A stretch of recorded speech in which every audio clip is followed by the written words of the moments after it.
আর কোনো বাপের বেটা নাই যে আমারে থামাইতে পারে। শিক্ষিত ও বুদ্ধিমতী রুমিনকে দেখে হিংসায় জ্বলে পুড়েই তাকে ঘাড় ধাক্কা দিয়ে বের করেছেন তারেক রহমান। তবে কি অতিরিক্ত মেধা আর স্মার্টনেসই কি রুমিনের কাল হয়ে দাঁড়ালো?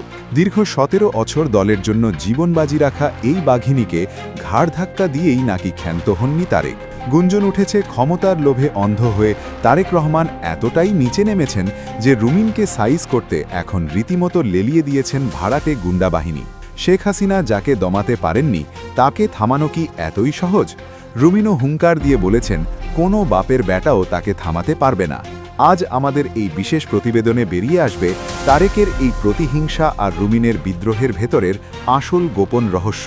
বাংলাদেশের রাজনীতির ইতিহাসে এমন নির্মম ঘটনা খুব কমই দেখা গেছে। যেদিন পুরো বিএনপি পরিবার তাদের মায়ের বিদায়ে শোকস্তব্ধ ছিল, ঠিক সেদিনই লন্ডনী কায়দায় এক নিষ্ঠুর ফরমান জারি করলেন তারেক রহমান। ৩০ ডিসেম্বর দেশনেত্রী বেগম খালেদা জিয়া পৃথিবী ছেড়ে চলে গেলেন, আর সেই শোকের মাতমের মধ্যেই দল থেকে ছুঁড়ে ফেলা হলো রুমিন ফারহানাকে।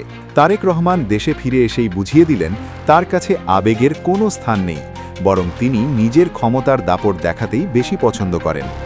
দলের জন্য রুমিন ফারহানা গত ১.৫ যুগ ধরে যে ত্যাগ স্বীকার করেছেন তা এক মুহূর্তের জন্য চিন্তা করলেন না তারেক, বরং তিনি যেন অপেক্ষা করছিলেন কবে এই বাঘিনীকে দল থেকে বের করে দিয়ে নিজের পথের কাঁটা সরাবেন।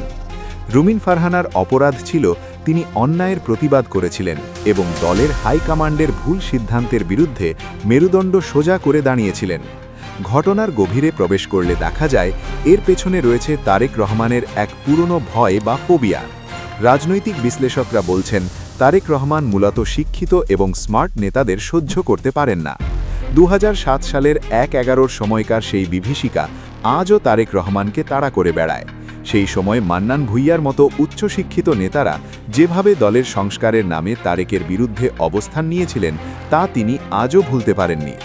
সেই থেকেই তারেক রহমানের মনে এক ধরনের বদ্ধমূল ধারণা জন্মেছে যে শিক্ষিত নেতারা দলের জন্য বিপজ্জনক হতে পারে। রুমিন ফারহানাকে দেখলেই তারেক রহমানের সেই পুরনো স্মৃতি জেগে উঠত বলেই ধারণা করছেন সমালোচকরা। রুমিন ফারহানা তার মেধা এবং যোগ্যতা দিয়ে যেভাবে দলের ভেতরে নিজের এক শক্ত অবস্থান তৈরি করেছিলেন তা তারেক রহমানের রাতের ঘুম হারাম করে দিয়েছিল।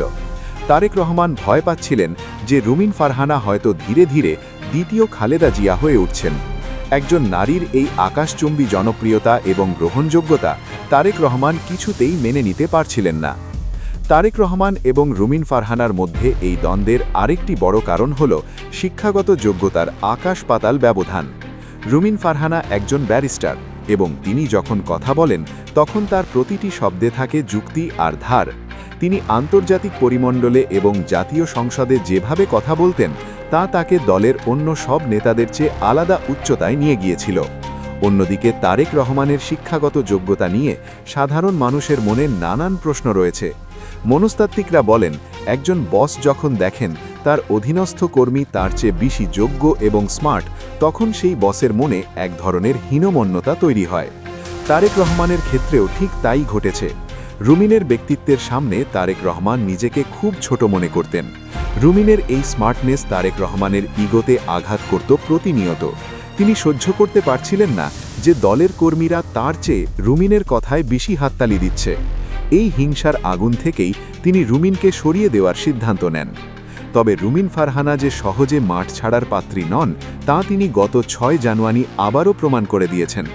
সরাইলের অরুয়াইল বাজারে তার পূর্ব নির্ধারিত জনসভায় যা ঘটেছে তা ছিল এক নজিরবিহীন ঘটনা। তারেক রহমানের নির্দেশে স্থানীয় প্রতিপক্ষ এবং ভাড়াটে গুন্ডারা রুমিন ফারহানার মঞ্চ ভেঙে গুড়িয়ে দেয়।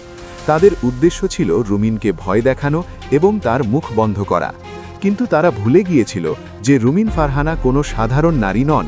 মঞ্চ ভেঙে ফেলার পর তিনি বিন্দুমাত্র বিচলিত হননি, বরং ভাঙা মঞ্চের সামনে দাঁড়িয়ে নিজের গাড়ির ছাদে উঠে তিনি হ্যান্ডমাইক হাতে নিয়ে বাঘিনীর মতো গর্জন করেছেন। হাজার হাজার জনতার সামনে তিনি যে হুঙ্কার দিয়েছেন তা তারেক রহমানের ক্ষমতার ভিত নাড়িয়ে দিয়েছে। রুমিন ফারহানা সেই গাড়ির ছাদে দাঁড়িয়েই স্পষ্ট ভাষায় বলেছেন শেখ হাসিনা যেখানে তাকে দমাতে পারেনি সেখানে কোনো বাপের ব্যাটাও এখন তাকে থামাতে পারবে না। তার এই একটি উক্তিই বলে দেয় তিনি কাকে চ্যালেঞ্জ ছুড়ে দিয়েছেন। এই বাপের ব্যাটা বলতে তিনি সরাসরি তারেক রহমানকেই বুঝিয়েছেন।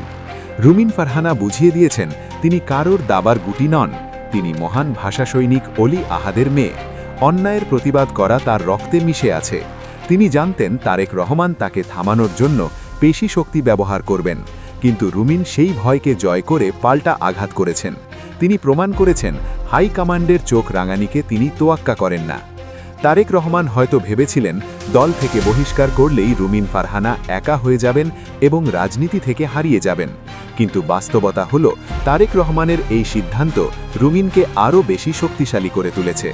রুমিন ফারহানা এখন আর দলীয় শৃঙ্খলার বেড়াজালে বন্দী নন, তিনি এখন মুক্ত বিহঙ্গ। আর এই মুক্ত রুমিনই এখন তারেক রহমানের জন্য সবচেয়ে বড় আতঙ্কের কারণ হয়ে দাঁড়িয়েছেন। কারণ রুমিন ফারহানা দলের ভেতরের এমন অনেক গোপন খবর জানেন যা ফাঁস হলে বিএনপির রাজনীতিতে বড় ধরনের ভূমিকম্প শুরু হবে। রুমিন ফারহানা জানেন লন্ডনে বসে তারেক রহমান কিভাবে কলকাঠি নাড়েন এবং দলের নমনায়ন নিয়ে কিভাবে ব্যবসা করেন। বিশ্বস্ত সূত্রে জানা গেছে রুমিনকে সরানোর আসল কারণ শুধুই শৃঙ্খলা ভঙ্গ নয়, বরং এর পেছনে রয়েছে টাকার এক বিশাল খেলা। তারেক রহমান দেশে ফেরার পর থেকেই দলের নমনায়ন বিক্রির এক রমরমা ব্যবসা শুরু করেছেন বলে অভিযোগ উঠেছে। রুমিন ফারহানা এই অন্যায়ের বিরুদ্ধে দলের ভেতরেই সোচ্চার ছিলেন। তিনি দেখেছিলেন কিভাবে দলের ত্যাগী নেতাদের বাদ দিয়ে টাকার বিনিময়ে অযোগ্য লোকেদের নমনায়ন দেওয়া হচ্ছে। রুমিন ফারহানা আরও অভিযোগ করেছেন যে দলের তৃণমূল নেতারা এলাকায় গিয়ে বালু ব্যবসা আর দখলবাজিতে মেতে উঠেছিল। তিনি এই বিষয়গুলো নিয়ে হাইকমান্ডের কাছে নালিশও করেছিলেন, কিন্তু চোরকে চুরি করতে মানা করলে চোর যেমন ক্ষেপে যায়, ঠিক তেমনি তারেক রহমানও রুমিনের ওপর ক্ষেপে গিয়েছিলেন, কারণ এই নমনায়ন ব্যবসা এবং চাঁদাবাজি তার আয়ের এক বড় উৎস। রুমিন ফারহানা যদি এমপি হতেন তাহলে তিনি এই দুর্নীতির সিন্ডিকেটের বিরুদ্ধে বড় বাধা হয়ে দাঁড়াতেন। তাই তারেক রহমান তড়িঘড়ি করে রুমিনকে দল থেকে বের করে দিয়েছেন, যাতে তার এই অবৈধ ব্যবসায় কেউ বাধা দিতে না পারে। রুমিন ফারহানা তার বহিষ্কারের পর যেসব কথা বলেছেন তাতে অনেক কিছুই পরিষ্কার হয়ে গেছে। বর্তমান বিএনপি যে আবেগের চেয়ে ব্যবসাকেই বেশি প্রাধান্য দিচ্ছে তা রুমিনের কথায় স্পষ্ট। ব্রাহ্মণবাড়িয়া ২ আসনটি রুমিনকে না দিয়ে জোটের শরিক জামিয়াতে উলেমায়ে ইসলামকে ছেড়ে দেওয়া হয়েছে। রুমিন অভিযোগ করেছেন তাকে না জানিয়েই এই সিদ্ধান্ত নেওয়া হয়েছে, যা ছিল অত্যন্ত অপমানজনক। রুমিন মনে করেন এই সিদ্ধান্তের পেছনেও বড় অঙ্কের টাকার লেনদেন থাকতে পারে। তারেক রহমান এখন রাজনৈতিকভাবে দেউলিয়া হয়ে পড়েছেন বলেই তিনি গুন্ডা লেলিয়ে দিয়ে রুমিনকে দমানোর চেষ্টা করছেন। গত ১৭ বছর ধরে যেই দলের জন্য রুমিন ফারহানা নিজের জীবন যৌবন সব দিয়ে দিলেন, আজ সেই দলের গুন্ডারাই তাকে মারতে আসছে।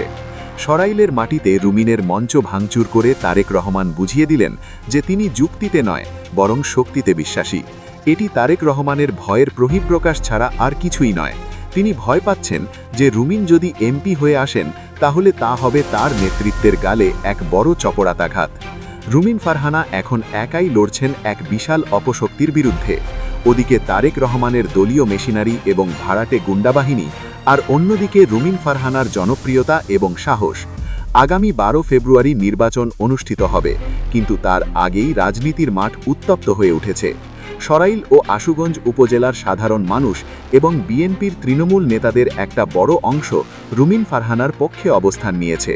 তারা মনে করেন দলের দুর্দিনে রুমিন ফারহানা তাদের পাশে ছিলেন, তাই এখন তারা রুমিনের পাশেই থাকবেন। রুমিন ফারহানা তার নির্বাচনী এলাকায় ব্যাপক শোডাউন করছেন এবং হাজার হাজার মানুষ তার মিছিলে যোগ দিচ্ছে। এই জনস্রোত দেখে তারেক রহমানের কপালে রীতিমতো চিন্তার ভাঁজ পড়েছে। রুমিন ফারহানা বারবার বলছেন তিনি জনগণের প্রার্থী, তিনি কারোর দাবার গুটি হতে আসেননি। তার এই অনড় অবস্থান বিএনপির জন্য বড় ধরনের মাথা ব্যথার কারণ হয়ে দাঁড়িয়েছে। তারেক রহমান এখন বুঝতে পারছেন যে তিনি হয়তো ভুল মানুষের সাথে পাঙ্গা নিয়েছেন। রুমিন ফারহানা এমন এক বাঘিনী যাকে আঘাত করলে তিনি আরও দ্বিগুণ শক্তি নিয়ে পাল্টা আঘাত করেন। রুমিন ফারহানা এখন আর শুধু এমপি হওয়ার লড়াই করছেন না, তিনি লড়ছেন তার আত্মসম্মানের জন্য। তিনি লড়ছেন তারেক রহমানের অহংকারকে মাটির সাথে মিশিয়ে দেওয়ার জন্য।